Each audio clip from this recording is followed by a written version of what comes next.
Desde a proclamação da República em 15 de novembro de 1889 até hoje, 2021, o Brasil teve 38 presidentes. Poderiam ter sido mais, mas nem todos os presidentes, eleitos ou não, conseguiram assumir o cargo. E nesse vídeo você vai conhecer um pouco da história de cada um deles e as principais marcas de cada um de seus governos. Com a proclamação da República em 15 de novembro de 1889, o militar alagoano Deodoro da Fonseca se torna o primeiro presidente do Brasil. Depois de um governo marcado pela instabilidade política e uma grande crise econômica, Deodoro renuncia ao cargo em 23 de novembro de 1891, sob a ameaça do movimento conhecido como a Primeira Revolta da Armada.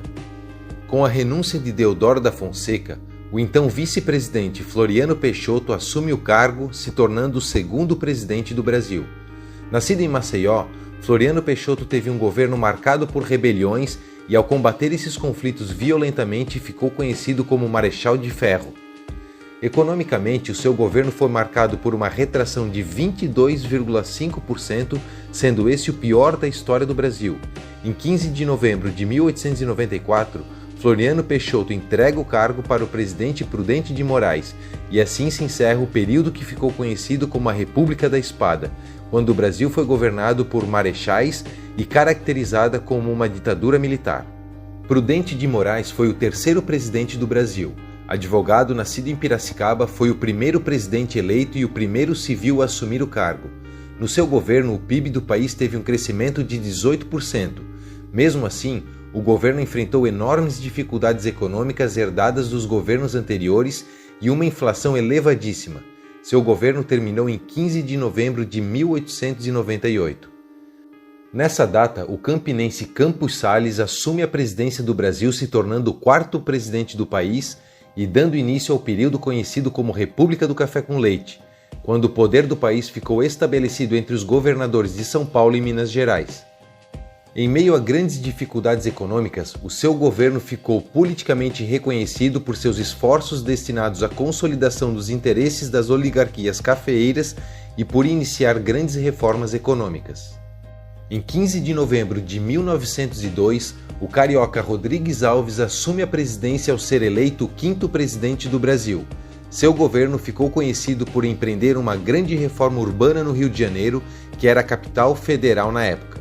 Em 15 de novembro de 1906, o sexto presidente do Brasil assume o cargo.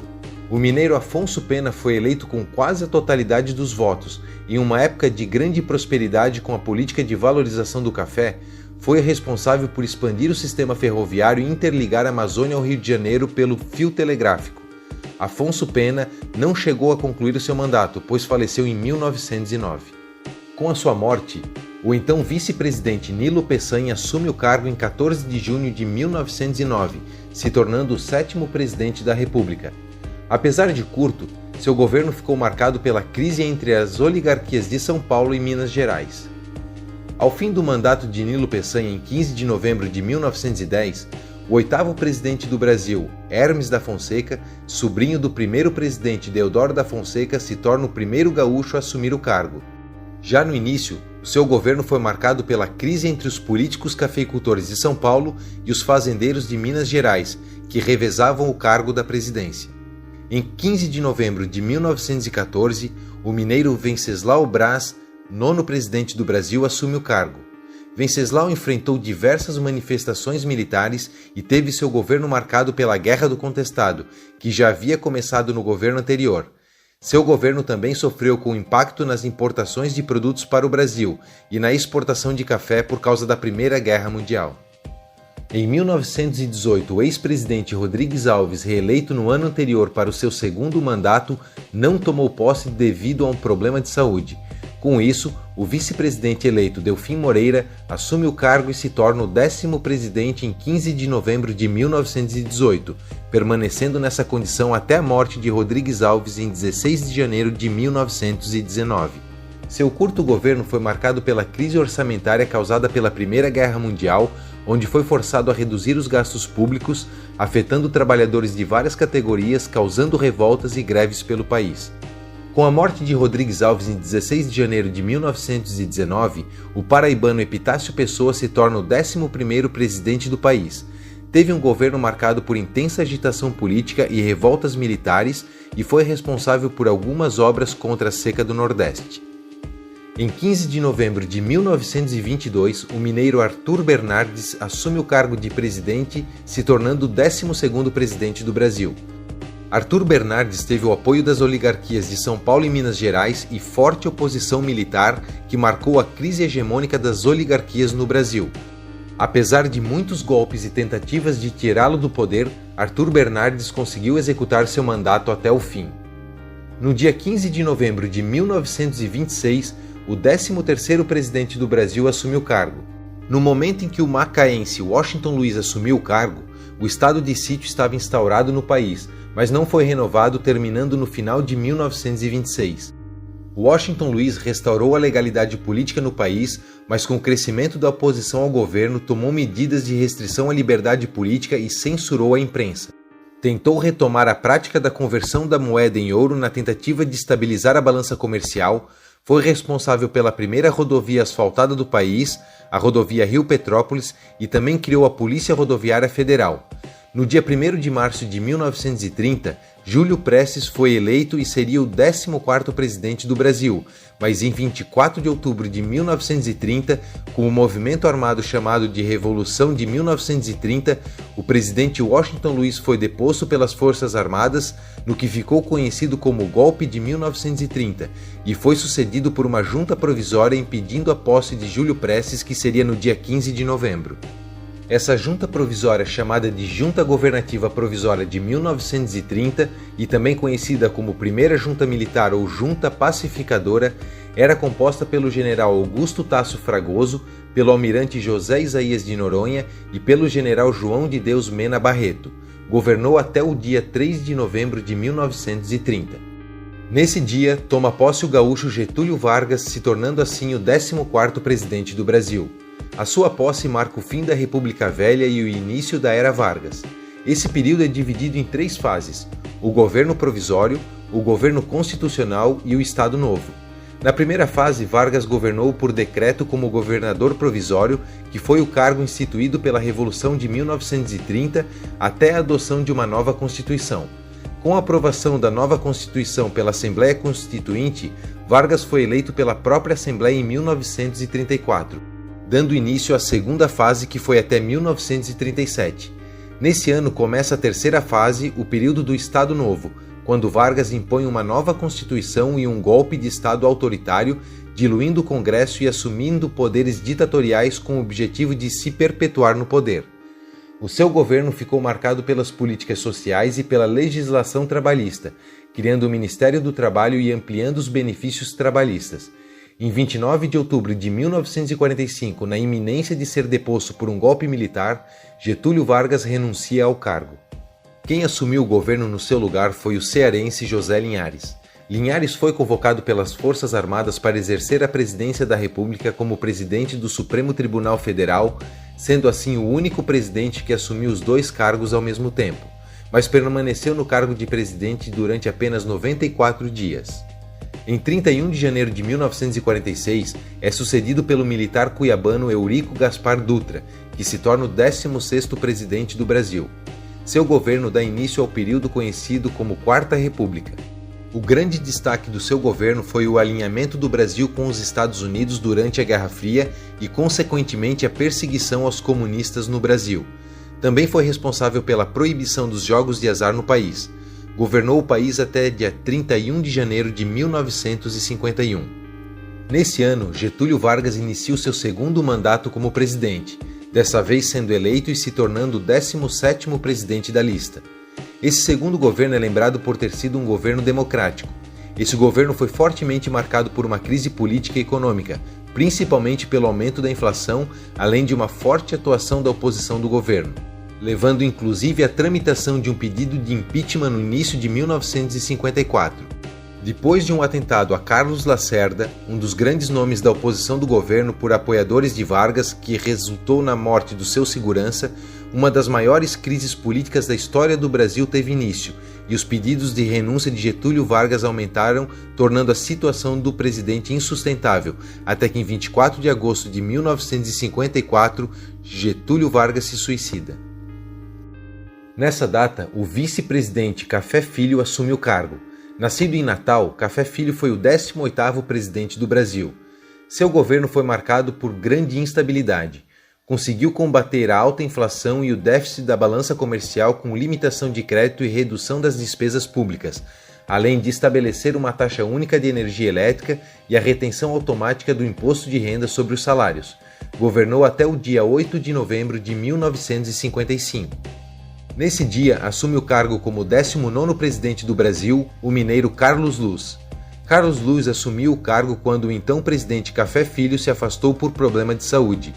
Por ser o presidente da Câmara dos Deputados no momento, era o sucessor legal. Foi o presidente que ficou menos tempo no cargo, já que o seu mandato durou apenas 3 dias, não tendo tempo para fazer muita coisa como presidente. Carlos Luz sofreu impeachment ao ser acusado de conspiração contra a posse do eleito Juscelino Kubitschek. Então, em 11 de novembro de 1955, o catarinense Nereu Ramos assume o cargo de presidente, se tornando o 20º presidente do Brasil. Ficou no cargo durante apenas 81 dias, até a posse de Juscelino Kubitschek em 31 de janeiro de 1956. O mineiro Juscelino Kubitschek foi o 21º presidente do Brasil. Seu governo foi marcado por uma política econômica desenvolvimentista e pela construção da nova capital, Brasília. Seu governo investiu maciçamente em estradas para substituir o sistema ferroviário, na infraestrutura de portos e aeroportos, na geração de energia e no crescimento industrial. JK governou o país até 31 de janeiro de 1961, quando o mato-grossense Jânio Quadros assumiu o cargo de presidente. Jânio Quadros foi o 22º presidente do Brasil. Seu governo foi considerado um governo confuso, desorganizado e marcado por uma série de medidas impopulares. Governou por apenas 206 dias, quando renunciou ao cargo em 25 de agosto de 1961. Com a renúncia de Jânio Quadros, quem assumiu o poder foi o paulista Ranieri Mazzilli, se tornando o 23º presidente do Brasil. Ranieri Mazzilli era o presidente da Câmara dos Deputados na época e só assumiu o cargo durante a ausência do vice-presidente João Goulart, que estava em visita oficial na China. Seu tempo na presidência durou só 13 dias. Depois desse período, no dia 7 de setembro de 1961, o gaúcho João Goulart assume o cargo, se tornando o 24º presidente do Brasil. Os ministros militares anunciaram que se João Goulart pisasse em solo brasileiro para tomar posse da presidência, seria preso. Isso gerou uma grave crise política que quase levou a uma guerra civil. Foi oferecido então que João assumisse a posse desde que fosse em um regime parlamentarista, onde os poderes do presidente são reduzidos. Assim, João Goulart foi o único presidente do Brasil que governou o país dentro de um sistema parlamentarista. Foi um governo marcado pelas dívidas externas e internas, até que uma conspiração golpista reunindo diferentes grupos entre civis e militares, financiados e apoiados pelos Estados Unidos, derrubaram João Goulart em 2 de abril de 1964. Esse golpe marca o início da Quinta República, um período conhecido como a ditadura militar. Após a derrubada de João Goulart, Ranieri Mazzilli assume novamente a presidência, se tornando o 25º presidente para mais um mandato de apenas 13 dias. E em 15 de abril de 1964, o Marechal Humberto Castelo Branco, nascido em Fortaleza, assume o cargo como 26º presidente do Brasil, dando início de fato à ditadura militar e ao autoritarismo. No plano econômico, o governo de Castelo Branco ficou marcado por uma política de austeridade que tinha como objetivo primordial o controle e a redução da inflação no Brasil, além do combate ao endividamento público. Castelo Branco governou o país até 15 de março de 1967. Nesse dia, o segundo presidente da ditadura militar e o 27º presidente do Brasil, o gaúcho Arthur da Costa e Silva, assume o cargo. No seu governo foi decretado o Ato Institucional número 5, marcando a censura e a repressão da ditadura militar. Também foi lançada a política econômica que deu origem ao chamado Milagre Econômico, com medidas desenvolvimentistas. Seu governo durou até o dia 31 de agosto de 1969, quando o presidente teve um derrame cerebral. Com a saída de Costa e Silva, quem deveria assumir o cargo era o vice-presidente Pedro Aleixo, mas como os militares não queriam que um civil assumisse a presidência, os ministros da Marinha, do Exército e da Aeronáutica editaram o Ato Institucional número 12, impedindo a posse de Pedro Aleixo e estabelecendo a Junta Governativa Provisória de 1969. A Junta Governativa Provisória de 1969, conhecida como Segunda Junta Militar, governou o país durante 60 dias e era composta pelos 3 ministros militares: o almirante Augusto Rademacher, ministro da Marinha, o general Aurélio de Lira Tavares, ministro do Exército, e o brigadeiro Márcio de Souza Melo, ministro da Aeronáutica. Em 30 de outubro de 1969, o gaúcho Emílio Garrastazu Médici se torna o 28º presidente do Brasil. No seu governo, o país vive uma expansão inédita da economia, graças ao Plano de Integração Nacional, que deu início a importantes obras como a usina hidrelétrica de Itaipu e a rodovia transamazônica. Nesse período ocorre um aumento do PIB, uma estabilização da inflação e o aumento do emprego. Entretanto, no seu governo também aumentam as perseguições, as torturas, a censura aos meios de comunicação e as prisões políticas. A estabilidade política alcançada deu ao próprio presidente condições para indicar o seu sucessor. Assim, em 15 de março de 1974, o gaúcho Ernesto Geisel se torna o 29º presidente do Brasil. Ao assumir a presidência, Geisel teve que controlar os primeiros sinais de crise do regime ditatorial. Durante o seu governo foram inauguradas as primeiras linhas de metrô em São Paulo e no Rio de Janeiro, foi construída grande parte da usina de Itaipu, foi buscada novas fontes de energia e incentivada a utilização de álcool como combustível. Geisel deu início ao processo de redemocratização, extinguindo o AI-5 e preparando o governo seguinte para realizar a anistia política e a volta dos exilados. Em 15 de março de 1979, o carioca João Figueiredo assume o poder, se tornando o 30º presidente do Brasil e o último da ditadura militar. O seu governo foi marcado por uma enorme crise econômica e pelo processo de reabertura política do Brasil. Uma grande reforma estabeleceu a criação de diversos partidos políticos. Em meio à grave crise econômica, vários grupos políticos se mobilizaram para realizar nova eleição direta em 1985. Um movimento muito conhecido foi a Diretas Já, um movimento popular que mobilizou o país pedindo eleições diretas para presidente. Nessas eleições, o candidato apoiado pelos grupos democráticos Tancredo Neves venceu as eleições. O mineiro Tancredo Neves assumiria o cargo de presidente no dia 15 de março de 1985 e se tornaria o 31º presidente do Brasil, mas acabou adoecendo gravemente na véspera da posse e morrendo no dia 21 de abril. Com isso, o maranhense José Sarney assume o cargo da presidência, se tornando o 31º presidente do Brasil, dando início ao período da Sexta República, também chamada de Nova República. O governo de José Sarney foi marcado pelos problemas econômicos. Criou o Plano Cruzado na tentativa de combater a inflação, que teve sucesso no início, mas a euforia desse sucesso aumentou o consumo desenfreadamente, levando o plano à falência. A estabilização forçada dos preços retraiu os setores produtivos, fazendo os bens de consumo sumirem das prateleiras. Com todos esses problemas, o governo de Sarney chegou ao fim e foi sucedido em 15 de março de 1990 pelo governo de Fernando Collor. Nascido no Rio de Janeiro, Fernando Collor de Mello foi o 32º presidente do Brasil. Foi o primeiro presidente eleito pela população depois da ditadura militar. Foi um governo agitado, já que o presidente não parecia disposto a governar respeitando a democracia. Atacou adversários e se voltou contra o Congresso, e na tentativa de conter o aumento desenfreado da inflação, fracassou ao realizar o confisco das poupanças, uma medida traumática para os brasileiros. E por causa de acusações de corrupção em um esquema de tráfico de influência, sofreu um processo de impeachment que tirou ele do cargo em 29 de setembro de 1992. Quem assumiu o cargo em 29 de dezembro de 1992, substituindo Fernando Collor, foi Itamar Franco, nascido a bordo de um navio numa distância da costa chamada de Mar Territorial Brasileiro, se tornando o 33º presidente do Brasil. Seu governo foi marcado pelo URV, a parte estrutural do real, a atual moeda do Brasil, fazendo parte do Plano Real. Defendeu o relançamento do Fusca, que ficou conhecido pelo Fusca do Itamar. No seu governo foi registrado um crescimento do PIB de 10% e 6,78% da renda per capita. Itamar assumiu o país com uma inflação de 1.191% e entregou o governo com uma inflação de 916% em 1º de janeiro de 1995. Nesse dia, Fernando Henrique Cardoso se torna o 34º presidente do Brasil. As principais marcas do seu governo, conhecido como Governo FHC, foi a manutenção da estabilidade econômica com a consolidação do Plano Real, a privatização de algumas empresas estatais e a introdução de alguns programas de transferência de renda como Bolsa Escola. O governo FHC registrou um aumento de 19,39% no PIB e 6,99% da renda per capita.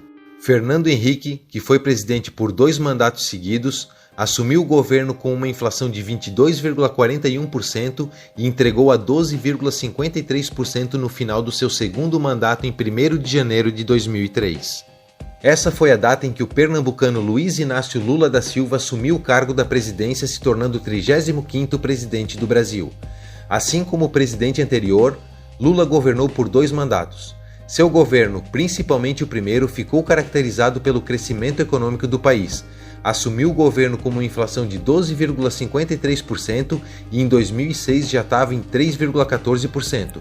Outro índice positivo foi o crescimento do PIB do país em 4% ao ano em média, aliado à China, que se transformou na principal parceira econômica do Brasil, favorecendo o aumento das exportações de matérias-primas e commodities.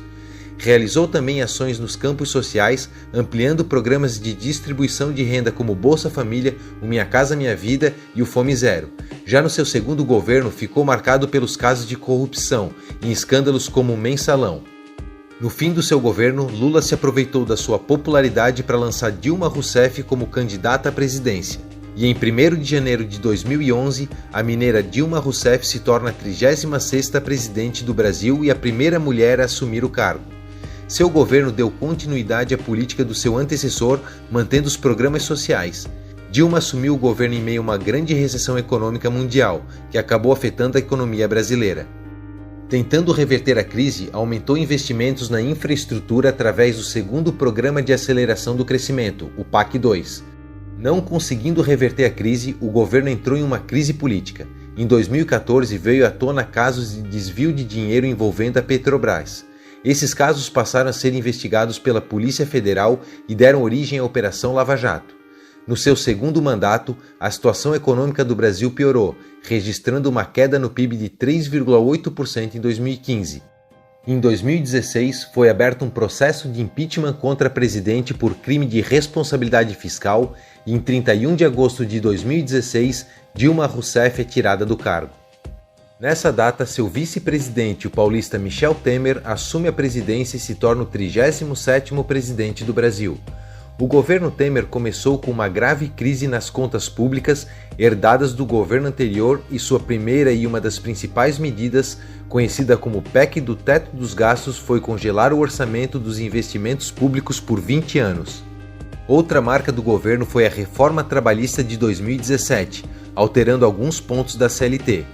Temer foi denunciado 2 vezes por envolvimento nos desvios de recursos da Petrobras e obstrução de justiça.